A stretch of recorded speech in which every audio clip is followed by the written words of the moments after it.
Alright, lads, welcome back to what is already episode number 28 of the toonTALK podcast brought to you by Magpie 24/7.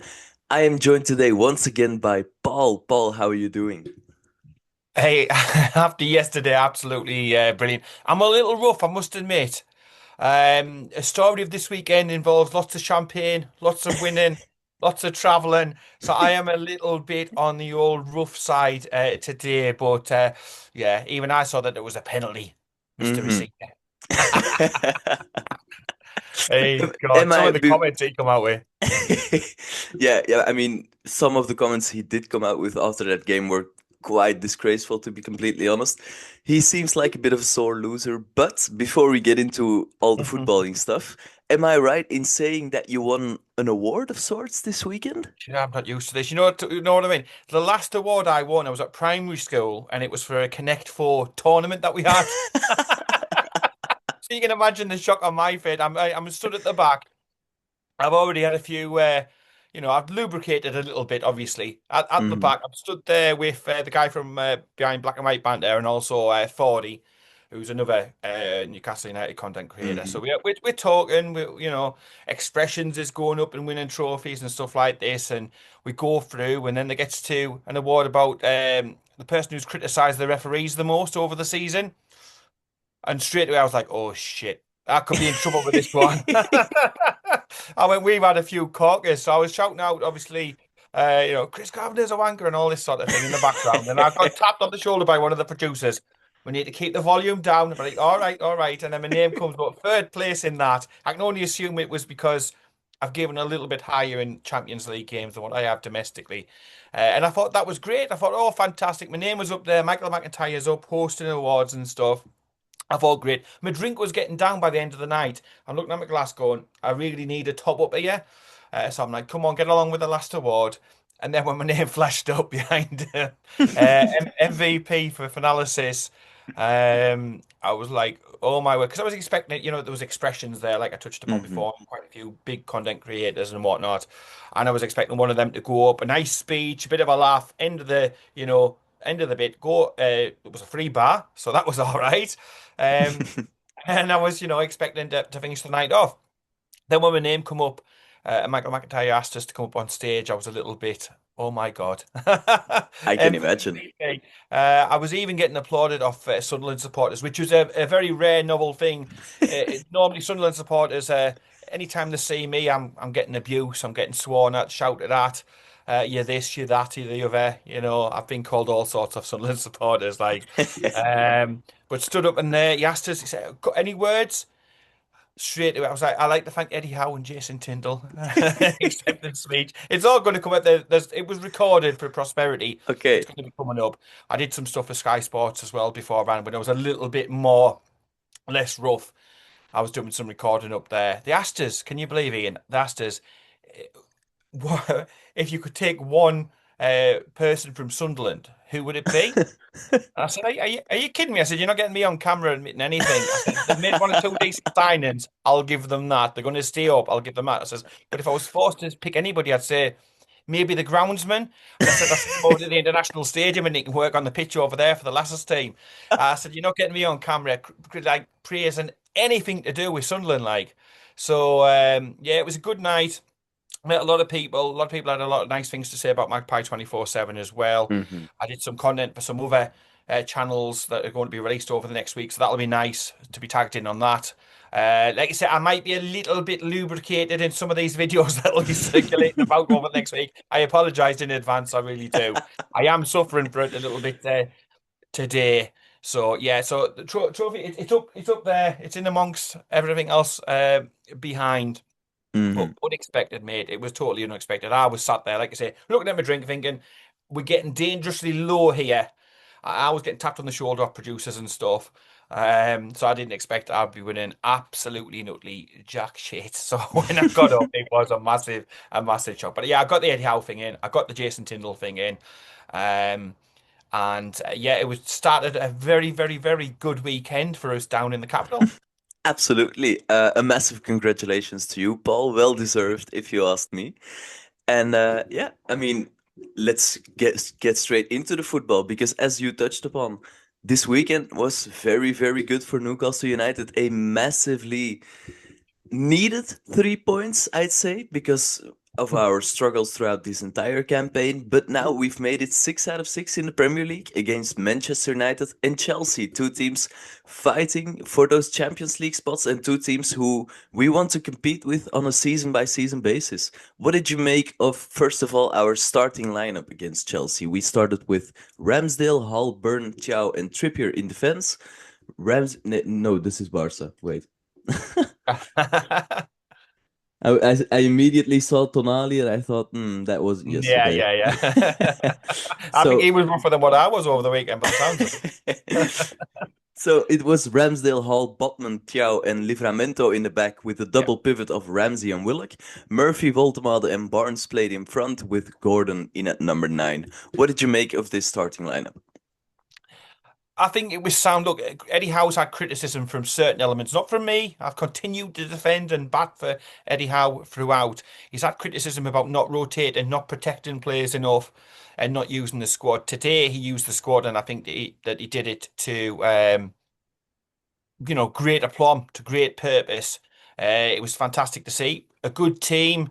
I was a little bit sort of eyebrow raised maybe about Jacob Murphy. However, uh, yeah, it turned out to be an inspired decision and giving him the captain's armband as well. So yeah, like I said, Jacob Murphy, I was a little bit, is that going to be the right way to go against these?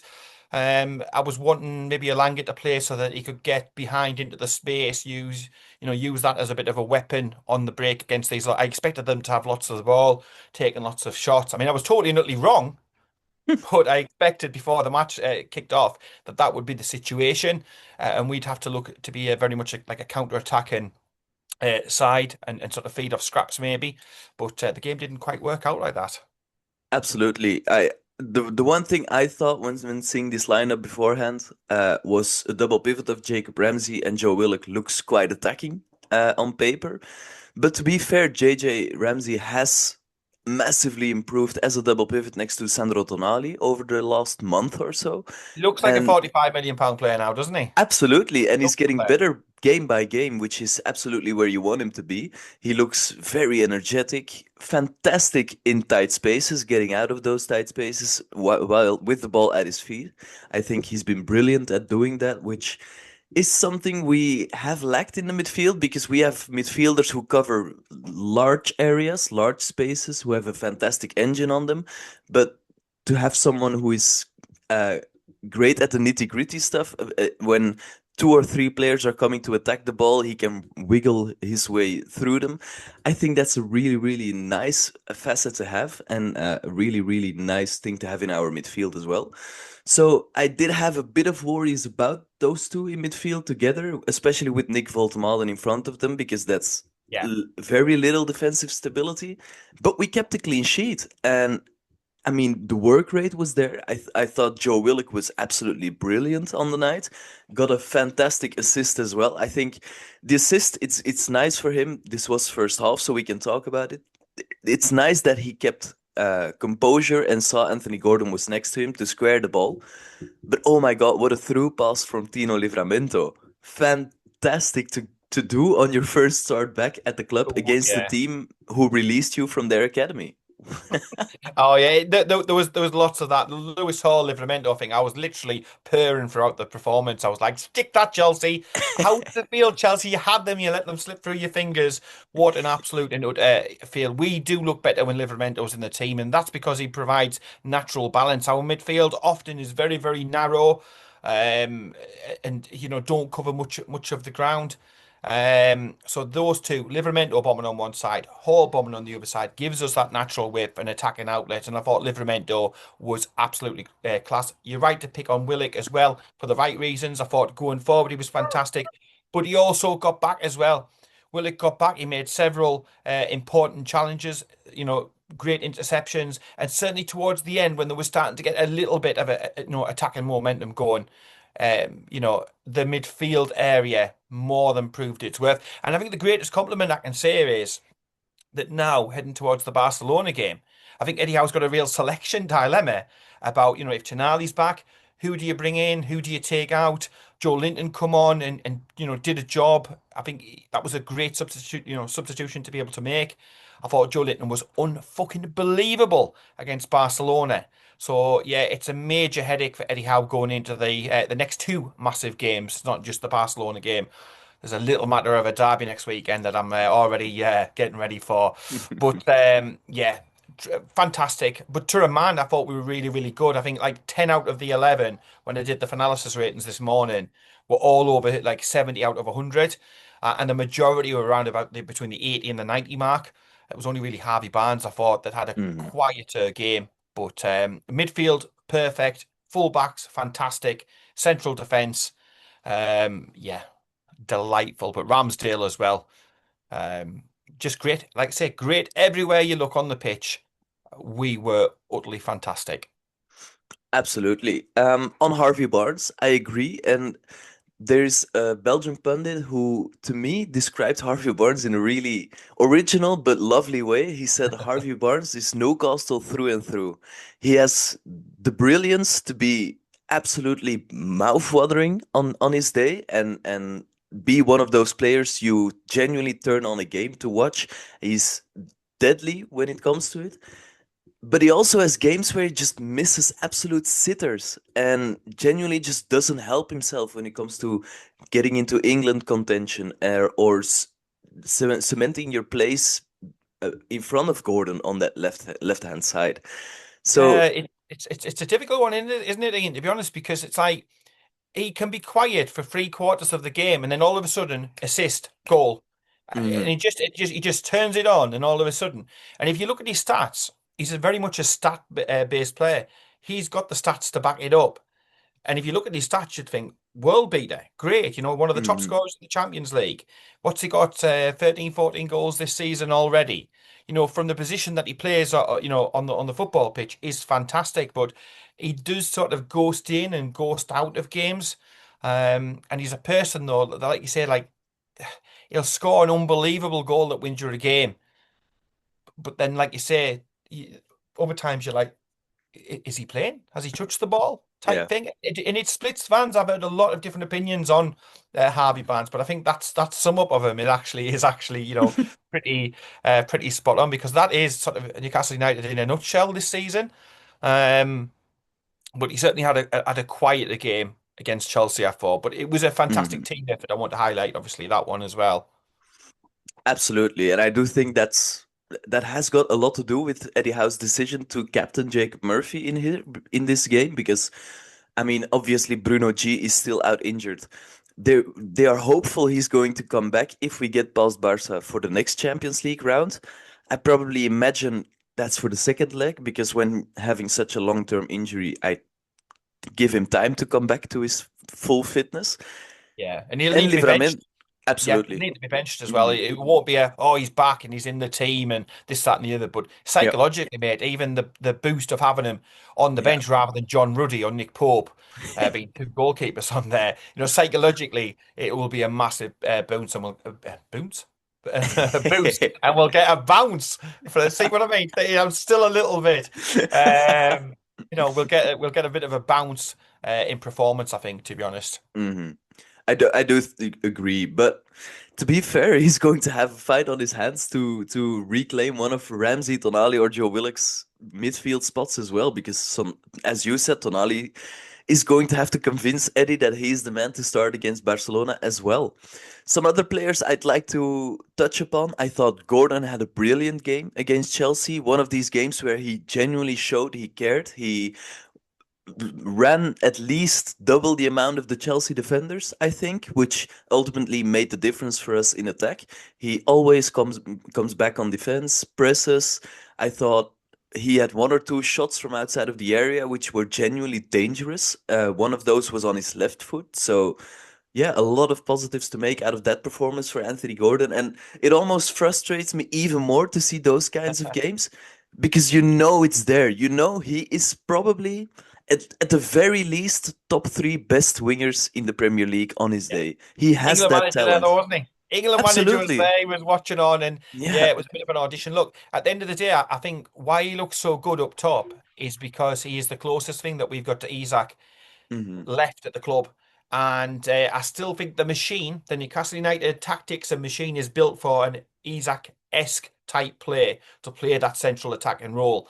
But it wasn't just going forward, like you say, like you touched upon. He had some great shots, great movement. But even when we were trying to defend right at the end, he's sprinting from centre forward right the way back to put in match protecting challenges against. I think was it James? I don't know. I think it was James. Hmm. Um, it was totally and utterly all action, all out. He left everything on there. He had a point to prove. He had, I think, a bit of a bee in his bonnet after what we said after the Barcelona game, with the likes of Wayne Rooney, flapping his gums a little bit and speaking without an educated thought, I was going to say, but you know what I mean. I mean, because the bloke doesn't Hmm. have an educated thought. He's as thick as pork, isn't he? To be honest.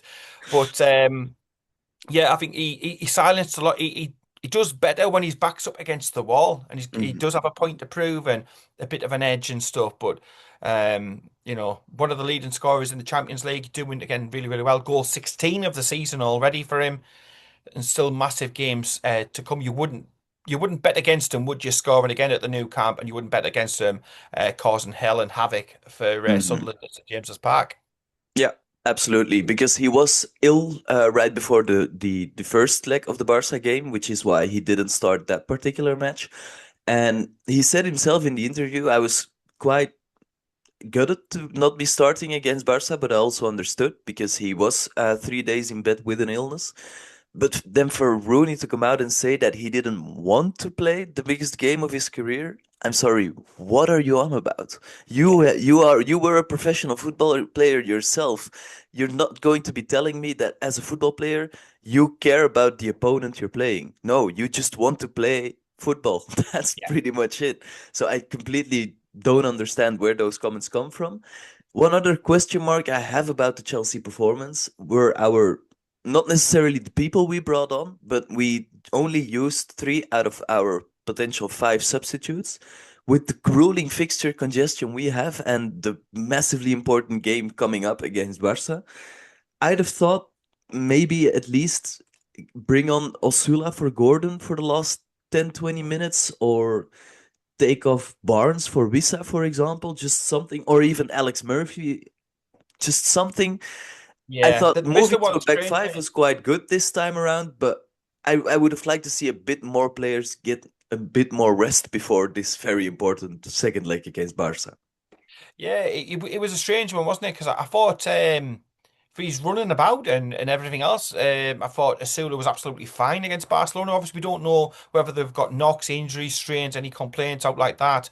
But I thought, like yourself, I thought we would have made maybe one or two more changes just to try and protect things. But sometimes when the team's in the flow, if you make too many subs, it disrupts the flow, and then that could have caused us to, concede a goal. So I get that. It's a difficult one. It's a coin toss. At the end of the day, yes, you would say that he got it right because we got the victory at the end of it. We didn't get any injuries. If Gordon had come off injured in the last 5 minutes, you'd have been like, oh man, why did we bring a Sula on or something like that? But I guess it's a really, really difficult one because it was on that knife edge. The referee was, well, he was a Yeah. bit shaky, wasn't he? He wasn't a confident type of referee in my performance. It's another one that we've got. You're worried about, some sort of stupid decision. And I think what maybe had been playing in Eddie Howe's mind was the 96th minute against Barcelona, where it should have been 94, should have been game done. Game management becomes also important. He's probably worrying if he makes a change and then it goes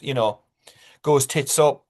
It's on him. He's going to be getting Mhm. all the noise from the media and stuff like that. So it is probably a really really difficult one. I understand I think the frustration and the difficult situation that he was in. But I think as a fan, I would have understood. Look, if Asula come on and we could say he's using the squad to the maximum that he can, and he has to just look. I am trying with what the tools I've got available to protect everybody. So I'd have understood if that had happened, but as it Mhm. turned out, we saw the game out, and that was the watchword I've used when I've done my Fanalysis ratings today about concentration, organisation, determination, being dogged, and we were that absolutely throughout. And to be honest, I don't even think Chelsea gave us that much of a game. They were like Newcastle of about four Mhm. or 5 weeks ago, mate. Pass, pass, pass, Yeah. pass, pass. side. Don't get the ball in. Don't get shots away. And then Nothing the with lap misses. possession. Yeah, and then the lap misses. And to be honest, if one of the scouts is listening, chalk his name off the old list for strikers. Oh no, no! All his wages and stuff he wants. He had his Mhm. opportunity to come to Newcastle United, and quite frankly, nah, you ballsed up, mate. You picked the wrong club.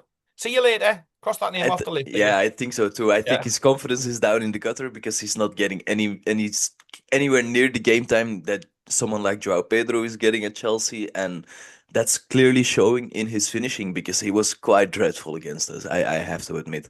yeah, You also touched upon the referee. I usually don't like talking about the refs, but I find myself talking about them nearly every week at this point. yeah. There was a pretty controversial decision in the first half where we probably could have gotten the penalty, but I also can see why he didn't give it because, I mean, there's no Oh, way I can he see could why have he seen didn't give it. I can see why he didn't give it in. Fuck me, it's week in, week out. Honestly, there must be some sort of agenda, mate, because I swear to God, every single week, I said this to Kyle at St James's Park watching it. I'm like, which clown have we got? Which clown Yeah. have they sent up from the circus this week? Because, whether it's penalties that should have been given that's 4 or 5 yards inside the box, whether it's obvious decisions, whether it's Hmm. a bias towards the opposition. I understand they want to protect the cash cows for all the sponsors and TV companies and selling deals and all that. I get that. I get it. But just referee it fairly. Yeah. Today, I thought he was an absolute weapon. Yeah. Chow, mate, it should have been a penalty all day long. Hmm. With some of the stuff we've had against us, that is a penalty. Yeah. In It's the not second WWE. half, It's not WWE. And yeah, the second half, oh my word. The Voldemade, yeah, yeah, that's the one. Jesus wept. But at the same time, or Voltemade on Palmer was also one I thought could have genuinely been a penalty for Chelsea. So the referee in and of itself was just completely and utterly incompetent yesterday, and the I wouldn't put VAR it. stayed home seemingly. Oh, the VAR. I mean, honestly, mate, pull the plug off, and lob it in the bin. They did that in It's like, Germany last week.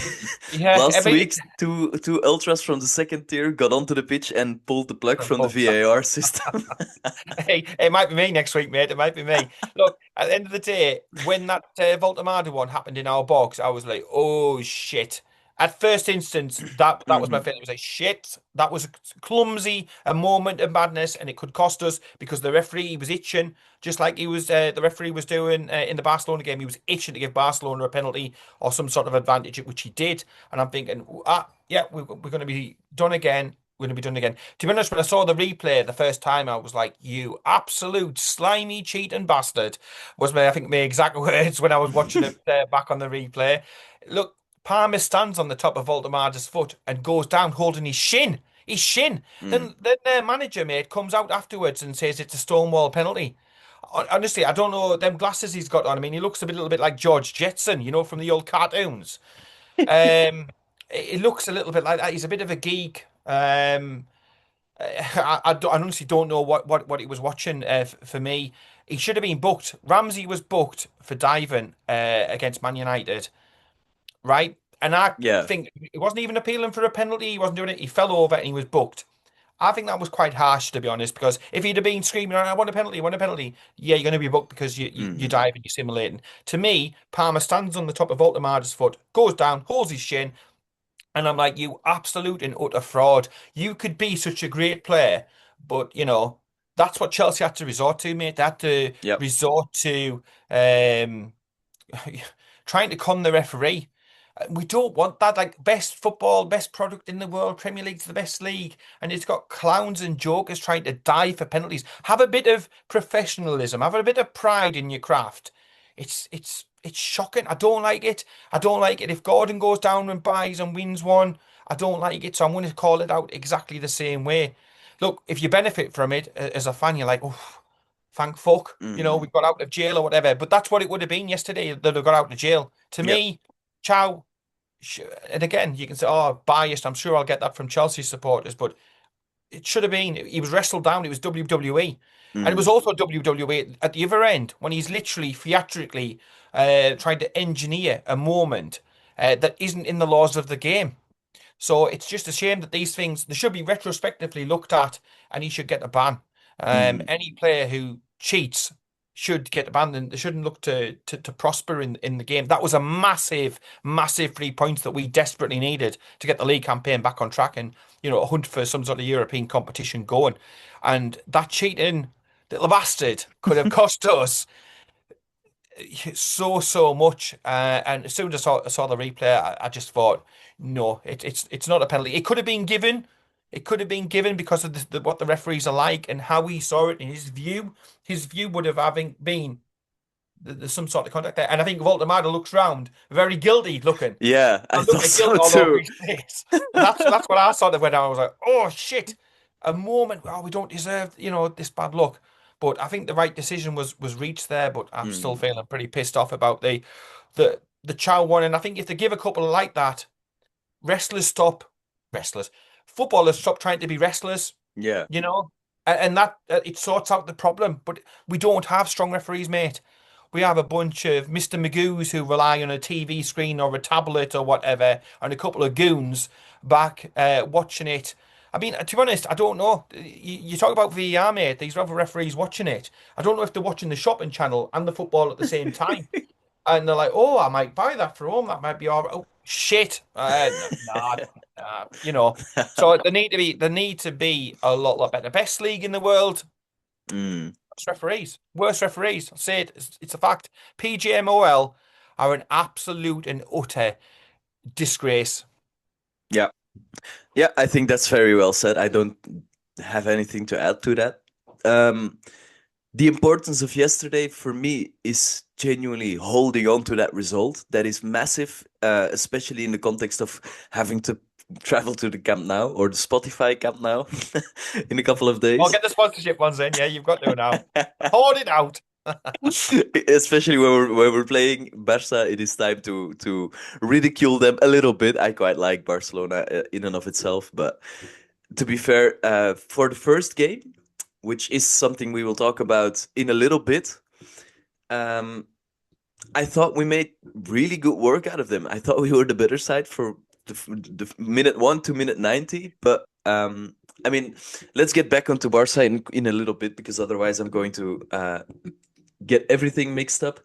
But yeah, what I was saying, massively important for us to keep the 3 points within our grasp, not give Chelsea any opportunity, Yeah. and It's most clawing back, isn't importantly, it? It's clawing back.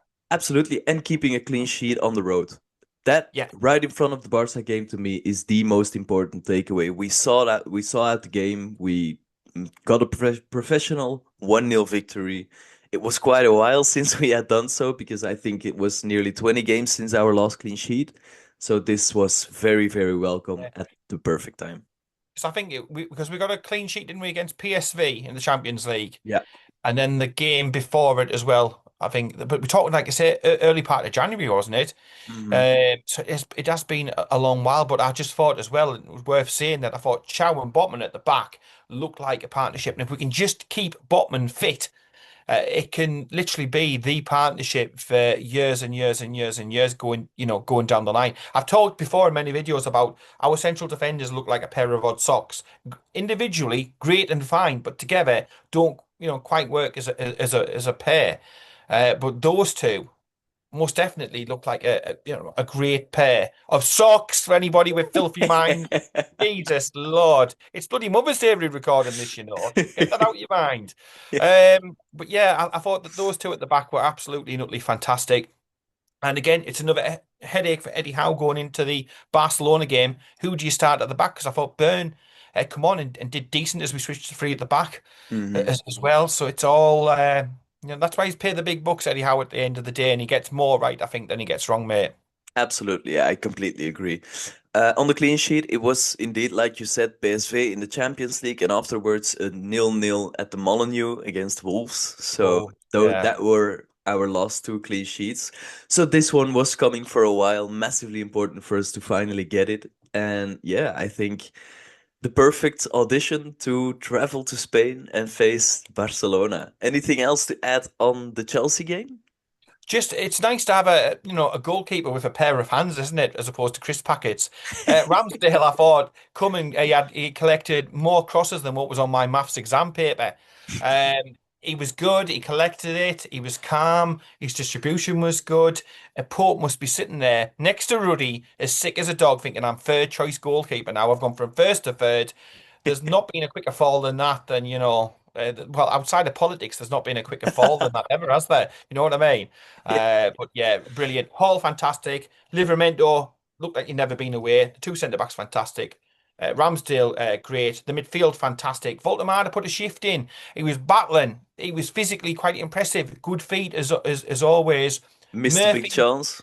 yeah, Mr. He did, didn't he? But Murphy with the captain's armband on, I thought he was buzzing. He worked well defensively. He put a shift in going backwards, Jacob Murphy, and he was beaming. You could sense the pride from him. Harvey Barnes a little bit quiet. Anthony Gordon here, there, everywhere. A great goal. And yeah, absolutely fantastic. But a great day at the office. It finished a very good weekend. Absolutely. Very well summed up. All right, me and Paul are going to take a little bit of a break. Afterwards, we're coming back and we are discussing everything about the first leg against Barca and looking ahead to the second leg against Barca and also Derby Day on the weekend. See Bring you it in a bit. on.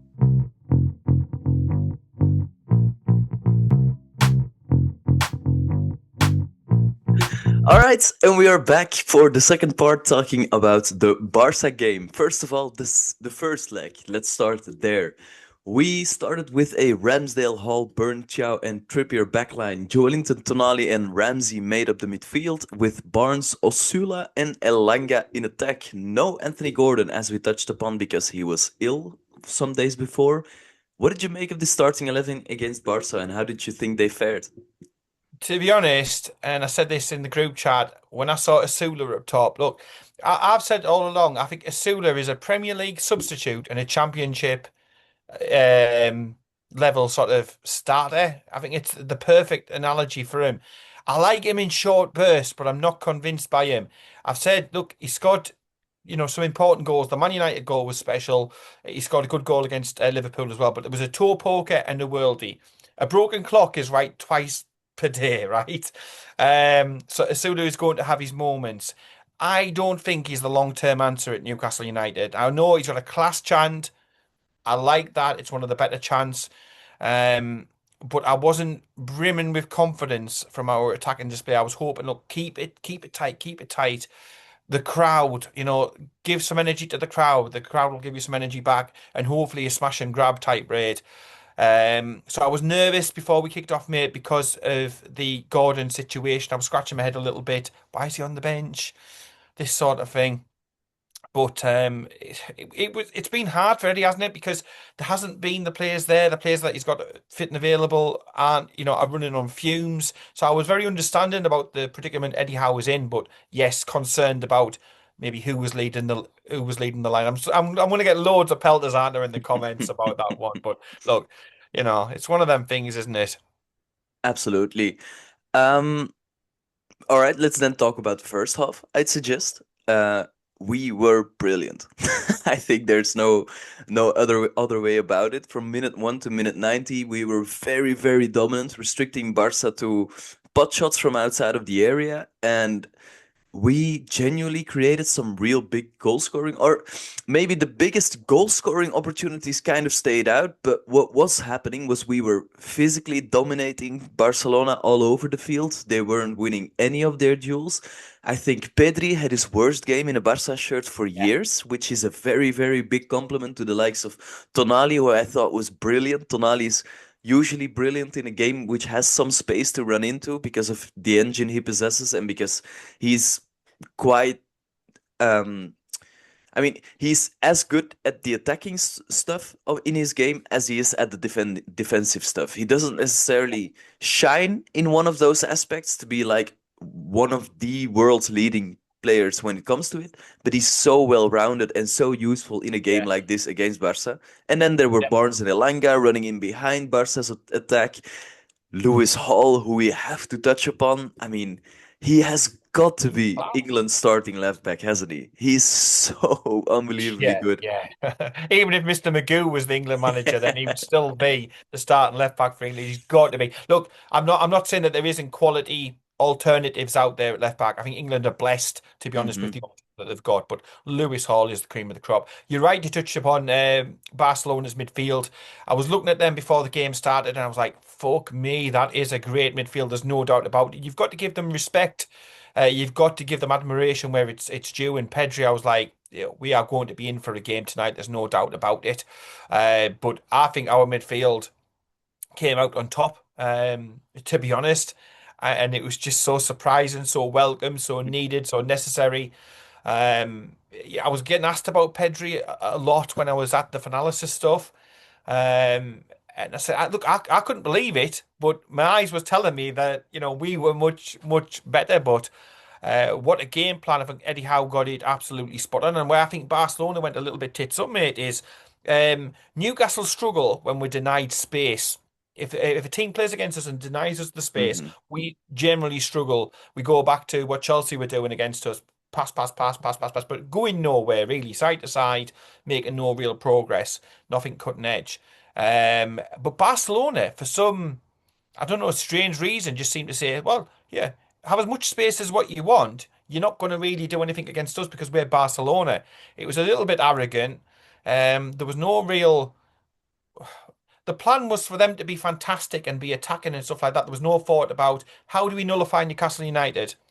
And I think they maybe slightly, I don't know, not sort of like not give us enough respect, but I just Hmm. think that with that high on their own performance, that they sort of disregarded the Newcastle United machine, the Newcastle United tactics, and that worked fantastically well for the likes of Elanga, given that space to run into.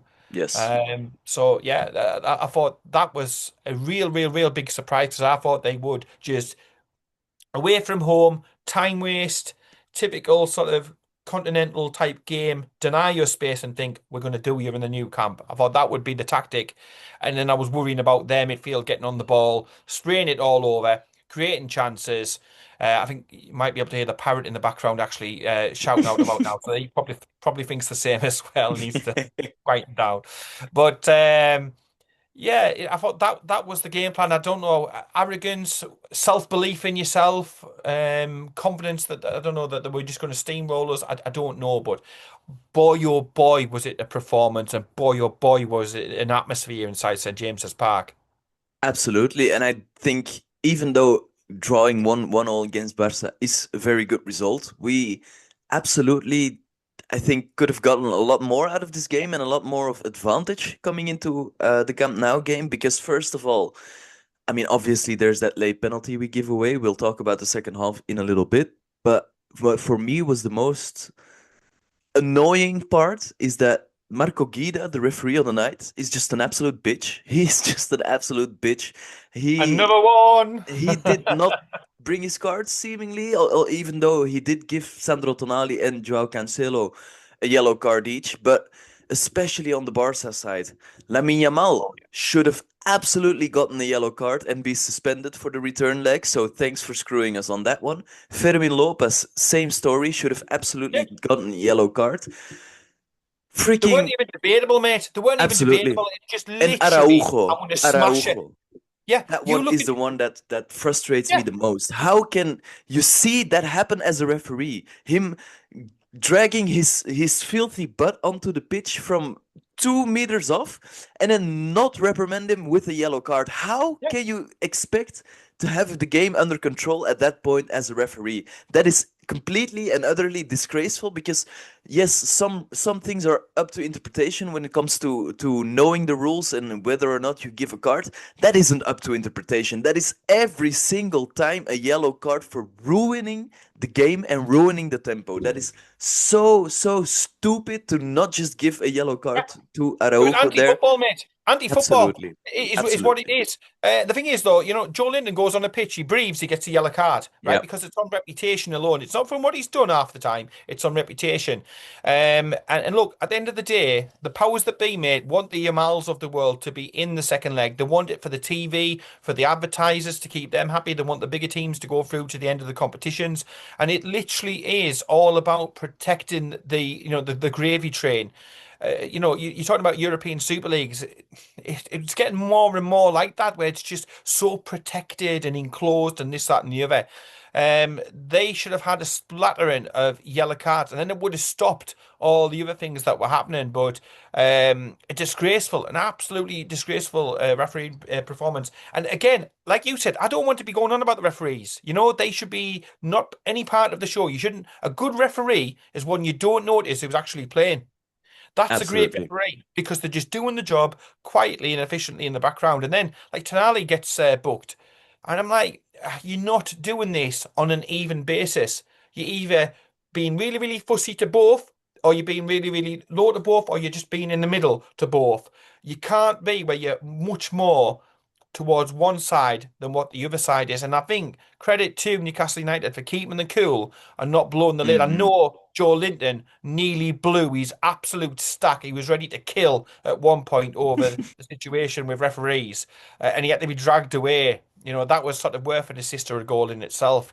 But look, to a man, despite Barcelona having a 12th man being the referee, we were absolutely and utterly fucking class. Joe Linton, who I've just mentioned, totally and utterly personified everything that I'm on about.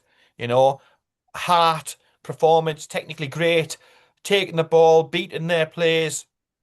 And, after a short period of time, I was like, why was I really fearful of this midfielder, this Barcelona team? Get at them, get at them. And we did. We did fantastically well, mate. Hmm. Completely agreed. I think, yeah, Joe Linton was absolutely brilliant, provided every kind of physicality that Barca's midfield lacked, which is exactly how we were going to overpower them in the first place. So fantastic to see. I thought Robert Lewandowski had a really, really quiet game, which has to be down to Dan Burn, who seemingly thrives on playing against exceptional strikers because those strikers kind of struggle with facing a center back who wins literally every single one of his duels with Dan Burn. I always say does what it says on the tin, and he does it brilliantly. And then, yeah, I thought Eddie Howe got his team selection spot on as well. Will Osula put pressure on the back line. He's probably still, like you say, a Yeah, bit too credit raw. credit where credit is due. In this game, I thought he put himself around fantastically well. I'm not his biggest supporter in that Hmm. I don't see him as a starter in the Premier League side. Who's competing towards the top end. But for a 15 Hmm. million bargain buy that you get from Sheffield United, he was certainly putting it about. He was certainly playing for the occasion. He was in the shop window. I've no doubt about it. And I thought he was great. He was everything that we needed him to be. He was mature with his performance, a lot more mature than what I've seen, recently. But yeah, Hmm. fantastic, absolutely Absolutely. fantastic. Mate. Credit where it's due. Yeah, absolutely. And on Osula, I've said it before, I think last week, I would absolutely like us to keep a hold of him and just loan him out next season because the one thing that he does possess is outstanding, utterly outstanding physical attributes. And if you look at the Premier League, especially over the last 2 years, that is what is being scouted on. Players are being bought solely almost on their physical attributes, with the thought in mind that the footballing stuff we can learn on the training field. You can Yeah, teach a player how to move his foot 1 or 2 inches to hit a pass or a shot better, but to have the physical attributes that yeah. Osula You need has, the where raw he's ingredients tall, there, don't you? he's strong, Mm. he's lightning quick. Those are attributes that you just have to have naturally, and he has all of those attributes. So I do think you're right. He's not a Premier League player right now, but I do think he could develop into a very, very strong player, and I think a very capable backup to maybe a starting striker for us. See, I had a slightly different way of thinking around the same sort of problem. To me, I would sell Asula this summer, but I'd Hmm. sell him to a German club. There's lots of interest from over in Germany for him, but I would insert a buyback price. So if we can get Hmm. 25, 30 million for him this summer, great. And then put a 45 million pound, first refusal type offer in there. Yeah. So we're protecting ourselves. We could bring him back. And again, look, even if you bring him back, knowing that you'll make another profit on him again, it puts 25 million pound into the bank straight away that you're going to get now to be able to put transfers out. If you just straight loan him out, you've got to replace him, but you haven't got the budget, you haven't got the money coming in. So loan him out, not loan him out, but sell him away with a buyback agreed price in there to protect the club. If he does well, if he progresses, if he goes as we all think that he may go, because like you touched upon, he's got the raw ingredients. Just not ready now. We buy him back in a year or two's time at the agreed price. And we've had a little bit of cash out of it now that we can use to strengthen the squad. Over what is going to be a very big and crucial summer for Newcastle United. Absolutely. And a summer which is going to be influenced a lot by what we eventually go on to achieve this season. Yeah, Um, Against Barca, we scored very late through Harvey Barnes and unfortunately conceded even later through a penalty by Lamine Yamal. I mean, the penalty, yeah, it is a penalty. It's a pretty clear-cut penalty. I think it's very, very well done by Dani Olmo because he leans his body unbelievably or a lot to the left. And then when Thiaw is coming in for the challenge, I didn't even expect him to be physically capable of still leaning towards the other side, but he did it, and he did it so quickly that Thiaw, unfortunately, yeah, made the challenge, committed, hit him, and we conceded the penalty. So very unfortunate. We would have absolutely deserved to win. But at the same time, we can be unbelievably proud because out of 6 English teams in the Champions League, we are the only one after the first leg that can keep our head held high, in my yeah. opinion. Yeah, and to be honest, mate, I said my watchword before the game, and I put it on the voice note, was perspective, and I stand by that still. Look, not too long ago, mate, we were playing Barnsley, Rotherham on Tuesday nights away in the Championship. Look, I'm not taking anything away. I'm not looking my nose down at those sort of games, especially from where I'm recording from at the moment. But at the end of the day, the championship days weren't that long ago.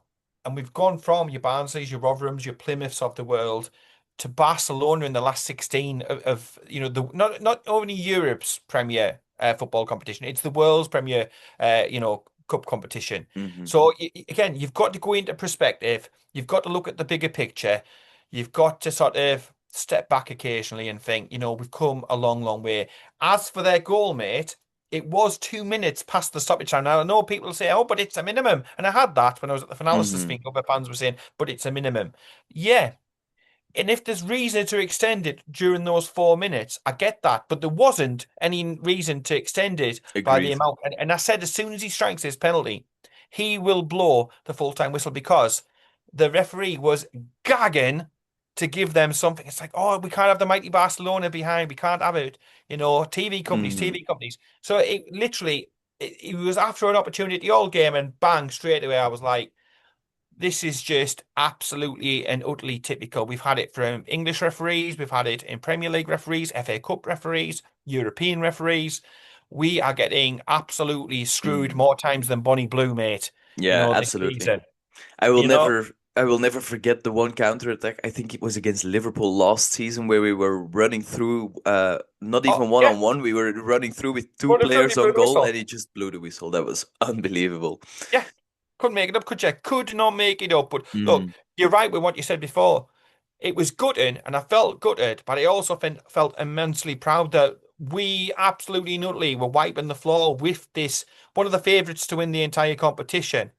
And I was like, it was hurting inside because of the how it ended, but I was still sitting there clapping out, and I was still like hand on heart. The players walking past, I was like, be fucking proud of yourselves, You you've done amazingly well, and if it wasn't for a referee who needs an abacus to be able to count, if it wasn't for a battery and a watch, then it would have been a famous, famous, famous victory. So we've got to take, and I think we have taken a lot of the positives made from that game, and it gives you hope that you can go to the new camp, score, defend like your life depends upon it, and perhaps get through. And this is a lot harder of a game, I'll say, than what the potential next opponents could be. I know we're looking at one step mm, further, but Barcelona, top of the league, playing well, an embarrassment of absolutely. riches substitutes that we could, their substitutes, a lot of them we'd be starting. First Hmm. team, regular starters, they've got the substitutes. So perspective, 5 times winners, mate. The likes of Rotherham away. And now we're getting ready to go to the new camp for Barcelona away. You know Yeah, what I mean? completely agreed. On that perspective, it's quite funny that you mentioned those 3 teams because I don't know if you've looked at the English footballing pyramid in, let's say, the last couple of weeks, But you said Barnsley, Rotherham, and Plymouth, right? Yes. So that shows how quickly things can turn in football because we are now facing Barca in the Champions League. Barnsley and Plymouth both are set in mid-table in the third tier, and in that same third division, Rotherham are second from bottom. So they are looking like they are going down to fourth. So the fact that we are playing Champions League is a great show, a testament to how quickly things can turn in football and how much of a massive rise we've had over the last few years, or let's say over the last decade, to finally get back to where we want to be as a football club. And on the performance, in my opinion, if we manage to replicate that performance we had at St. James's in Camp Nou, I think we can do them. Absolutely, we can do them. Yeah. I mean, They're not used to it, mate. They're not used to that performance. They're not used to it. exactly. Somebody And they giving it, won't they won't change no. their style of play either. Not for us, especially not for us. They will be like, this is Newcastle United we're talking about. We're not going to stop playing possession football. We're not going to leave less space in behind just because we're playing against these lot. And that is what is going to cost them at the end of the Yeah. day if we go through. There was a lot of little comments from Barcelona fans and arrogance, and they belittled our performance. There was some of them were saying, "I can't believe how terrible you played," and I said, "Nah." I said, honestly, Let you're them just showing be. yourself up. I said, You're just showing yourself up. You're embarrassing yourself. Look, we give you a bloody nose in the first game."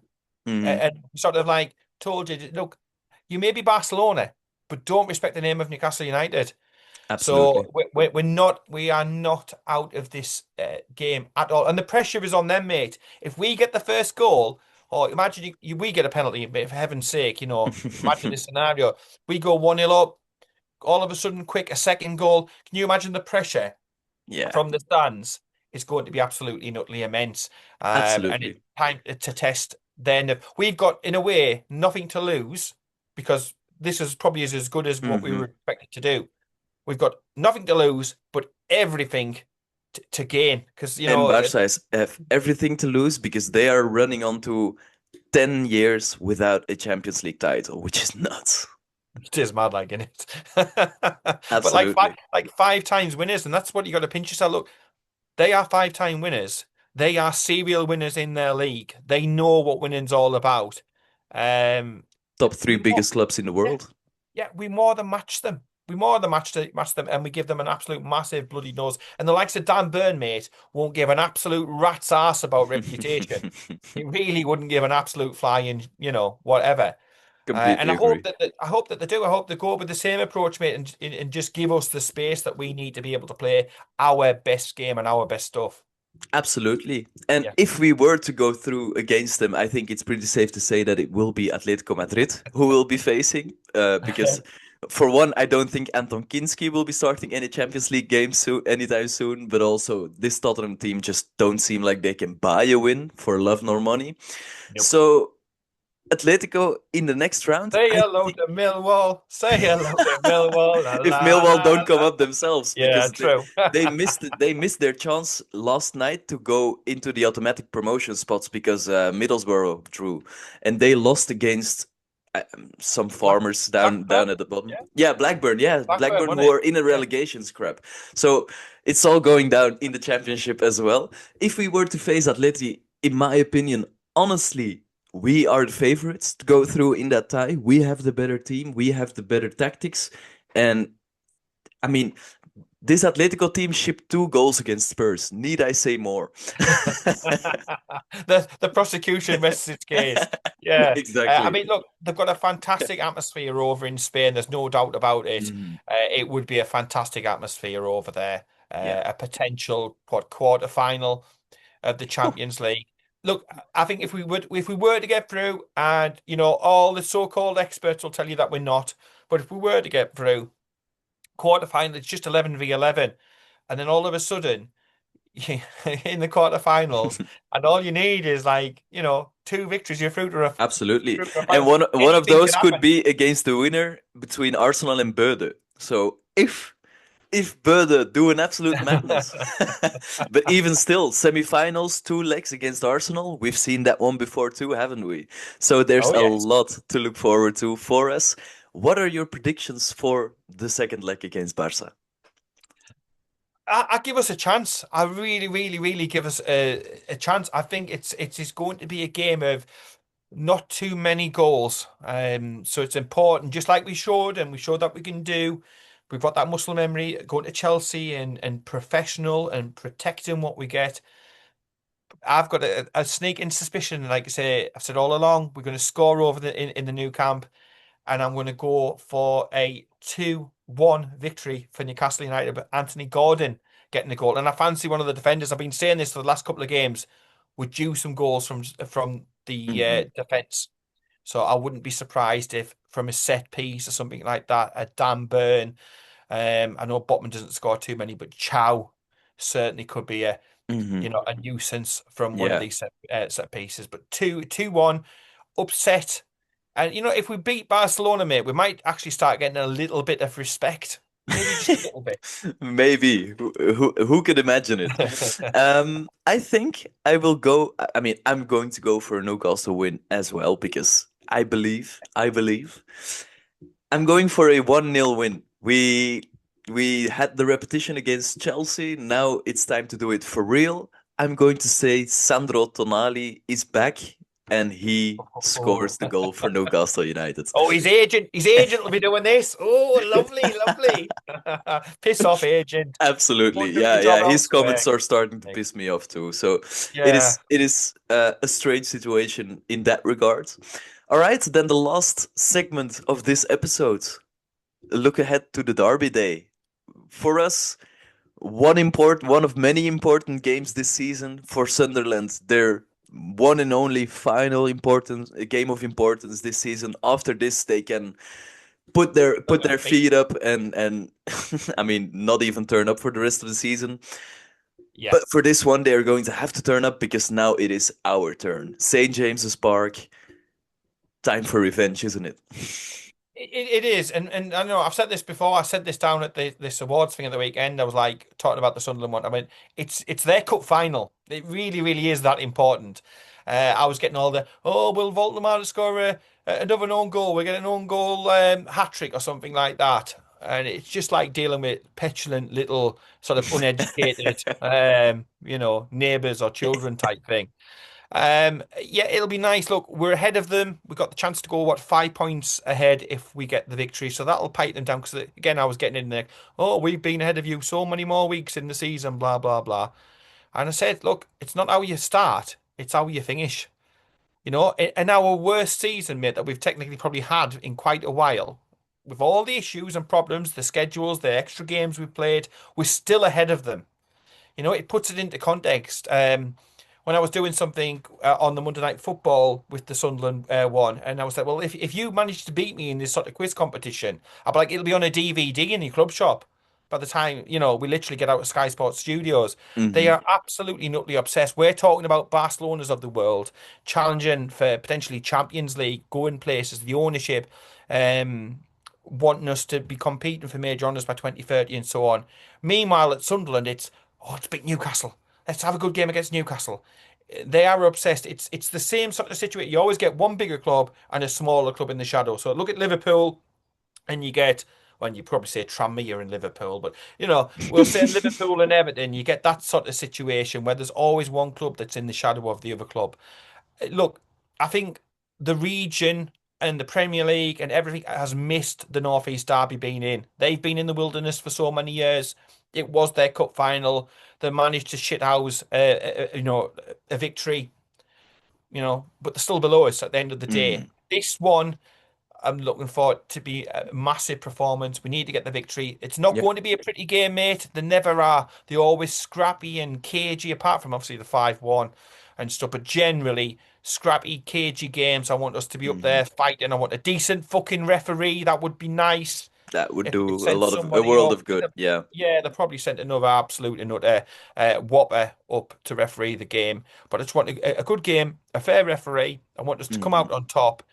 And I'm expecting it to be an absolutely and utterly fucking electric atmosphere. Um, and they will stay up. They're at the 40-point mark now, if I'm Yeah. right. You're right. They will stay up.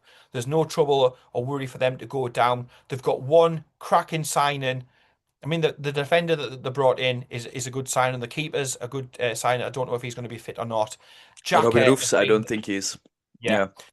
Jack to me has been the difference maker for them between struggling to stay up and fighting to stay up and just being in Hmm. that sort of like lower mid-table area. Yeah. They will take that and reinvest and go again and try to be better next summer. But they can do what they want.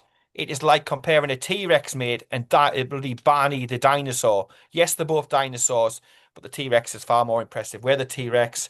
I'm looking for Newcastle United to go there to put on a show, to entertain the fans and get a free, huge, massive point, and more importantly, the local bragging rights as Hmm. well. Completely agreed. I think for us to win this game, which we should do, we absolutely should do, this is going to have to be a pretty un-Newcastle United setup, in my opinion, where I don't think this is a game where we need to try and physically overpower them because they have the players and especially the midfield to cope with that. We saw that away at Sunderland. You touched upon Xhaka. Completely agreed about everything you said, so I won't unnecessarily glaze him anymore. Uh, I think Noah Sadiki has had a similar impact for them in midfield. He's been an absolutely brilliant signing as well from Belgium. But if we just don't compete, or not necessarily don't compete, but if we don't make this a scrappy affair and we don't try to overpower them physically, I think we could genuinely play them off of the park with the quality of our footballers, with the quality of our players, because they don't have a Voltemade, they don't have a Gordon, they do not have anywhere near something like a Lewis Hall, Tino Livramento, Sandro Tonali. The footballing intelligence there is so high that I think you can genuinely just pass your way into their goal at some point. So I yes, obviously put Dan Burn in there, someone who is first of all a Geordie lad, wears the club's badge on his heart, and also wins his duels because we can't be losing every duel as well. That's also important. But have some football equality in there, and I think we'll be absolutely fine. Yeah, so do I. I am feeling quite confident. I know the Sunderland, oh, deluded Geordies and all that sort of thing. You Let get. them I was talk. getting it. Yeah, I was getting in there. There was five of them at this awards thing at the weekend, three Newcastle ones, and it was just amazing. It was like, oh, Newcastle, Newcastle. It was like, and I said I ever mentioned Sunderland once. Yeah, It's just but I mean, it's literally it's is a March. different What else outlook, would isn't they it? have to talk about? Exactly, exactly. And to be fair, today on Mother's Day, they're probably there with the sister, the aunts. They're all Hmm. like that, aren't they, over there? Absolutely. Yeah, look, it's all about the banter and stuff like that. We want no daft. We don't want any sort of trouble or that sort of thing being reported. And what we want is a good game, competitive, high intensity, us to show and to be able to put our foot on the ball, get plenty of possession, let our better footballers do the talking, score the goals, and it to be a magical, magical afternoon at St James's Park. But like you say, no bother, no needle on that side of it. We want it to be a great advert for the region. We want it to be a great advert as the best derby that's in the Premier League. Because we all see these ones, oh, it's the London Derby today. It's Yeah. Brentford v Crystal Palace. And you're like Has instantly nothing, want more to say, yeah, nothing on now, this. does it? Now.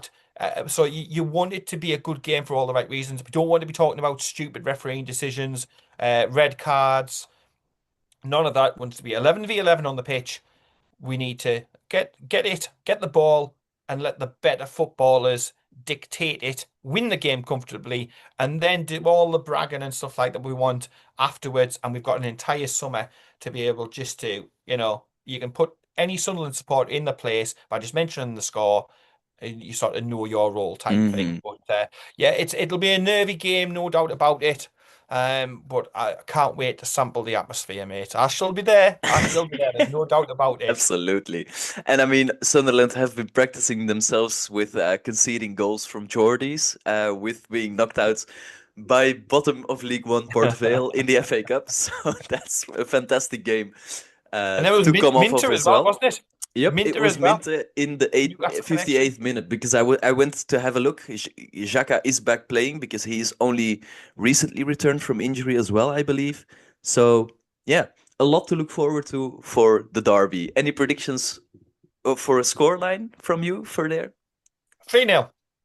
3-0. All right. Convincing win.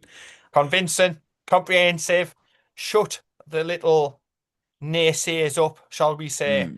Mm. But yeah, I want it to be a good advert for the Northeast. I want it to be a contested game. I want the atmosphere to do the talking, and I want the scoreline at the end of the day to do the talking.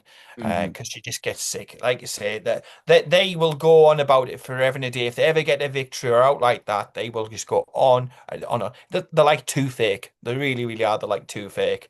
And yeah, looking forward to it. What a week in front of us, Ian. What a week. And then the players actually get a bit of a break for the first time in like Unbelievably. Well, most of fucking them, not months. those who go on Yeah, international the duty, of internationals. course. But yeah, absolutely. And that is going to be much appreciated by a lot of this squad because they are, I mean, there is not a single team in Europe's top five leagues who have played less games than we have at this point in the season. So a lot of these players genuinely deserve a rest. I hope players like Malik Thiaw get a rest from Germany as well because he's been magnificent, but also much overused by us at this Yeah. point.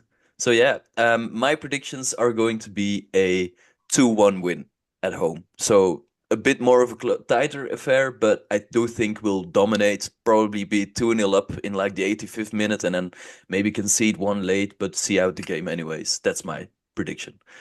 It would be nice if Baltimore got a goal, wouldn't it?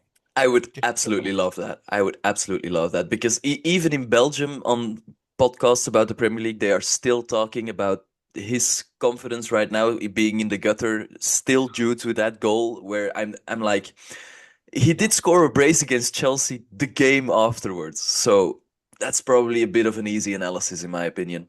exactly, mate. Exactly. All right, I think that's probably where we're going to leave it for today. If you did go on to enjoy this episode, please make sure to rate it 5 stars on Spotify and like and subscribe on YouTube. Leave a comment as well, that always helps us in the algorithm. Please check out Magpie 24/7 on all of our social media platforms Facebook, Instagram, Twitter, you know the drill. And me and Paul would like to see you in the next episode. Have a good one. Keep it tuned.